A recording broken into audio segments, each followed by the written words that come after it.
Hey, it's your boy Bobby B. Sure, I want to talk about a subject that comes to mind. That is Tariq and Jabari. We're going to be talking about that. We're going to be talking about him and Jabari's murder. And we're going to be talking about the fact that, me personally, I didn't know that the murder was going to play that big of a part. I knew at the beginning of the season it was. It probably was going to be a big thing, like in the early episode, like the first episode or two, because remember, Ghost's whole death was like a big event for like the first couple of episodes, maybe 2 to 3 episodes, all the way up to the funeral, where things still kind of died down a little bit. But now it seems like Jabari's situation was going to be a big thing. We knew it was going to be big, but I don't know how long this is going to be big. All I can see is basically, Tariq around Carrie and her expressing her concern, looking for Jabari and calling him and things of that nature. And of course, Tariq's looking at her like he didn't know what happened. He don't know what's going on. That's what he's looking at.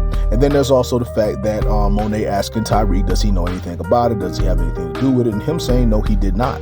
However, Kane knows this. Kane knows that Tariq took out Jabari. So with that being said, though, how is this going to come back at Tariq? I don't think it should. It's not really a karma thing. Like, Jabari was just around. He was being nosy. He was looking. He was stalking Tariq. He was writing this man's story, taking pieces of his life and putting it together. I don't think Tariq should get karma for Jabari, because of all the people who I think Tariq took out, I would say Ray Ray ranks as number one in terms of the person who deserved it the most. It was Ray Ray. Number two is Jabari. When it comes to Ghost and Kanan, I felt he betrayed them.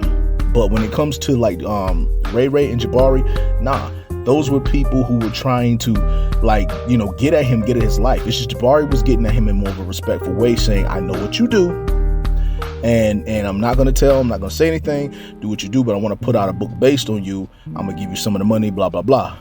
That's the only thing with Jabari. It was a different situation, but Jabari shouldn't have looked into that man's life like that. So it's not a situation where I think Tariq should get anything off of Jabari. I think it should be a situation where, okay, stuff happens. Jabari got what was coming. He was around them too much. He was always there. He was looking around. He was always dangerous. If it wasn't Tariq or Kane, it would have been somebody else.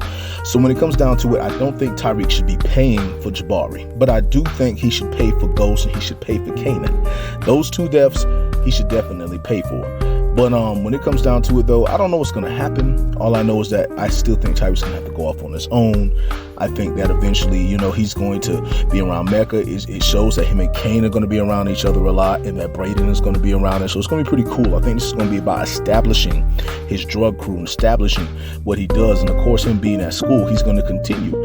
I think he's going to be a great student. He's going to be, continuing that path. But that's pretty much what I got to say in regards to that. But I just want to say to all of you, it's your boy Bobby B. here. I just want to say much love, much respect. Hold it down, and one.